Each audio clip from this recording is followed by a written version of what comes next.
Ngunit isa-isa silang napabagsak ng husto na halos maaawa ka sa kanila. Naibalik ang kaayusan at dinampot ng pulisya ang mga gangster.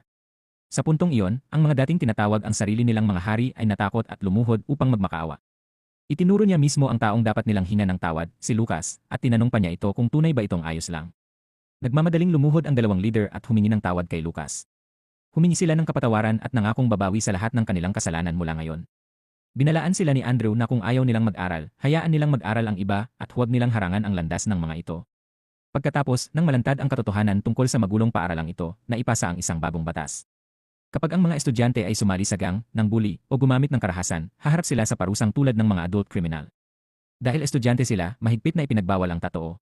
Kaya maraming kabataan ang kinailangang magpatanggal agad ng kanilang mga achievement. Upang makamit ang resultang ito, si Jonas, ang empleyadong gumanap bilang transfer student, ay dumanas din ng maraming pinsalang pinansyal at pisikal. Ngunit huwag mag-alala, mapagbigay si Robert at sasagutin niya ang lahat ng gastos ng kanyang empleyado. Samantala, nais ng puwersang politikal na kumakalaban kay Robert na ipasara ang Education Protection Agency at imbestigahan si Andrew. Natuklasan nilang muntik na siyang maging manugang ni Robert matapos siyang makita sa libing ni Teacher Choi. Sa sandaling iyon, lumipat ang eksena kay Andrew na tahimik at malungkot na nakaupo habang tinitingnan ang kanyang yumaong fiancé na si Teacher Choi. Dapat sana ay magkakaroon sila ng masayang maliit na pamilya. Ngunit dahil sa masakit na issue ng school bullying, nawala ang kanyang buhay. Ito ang dahilan kung bakit tinanggap niya ang alok ni Robert at kinuha ang espesyal na misyong ito.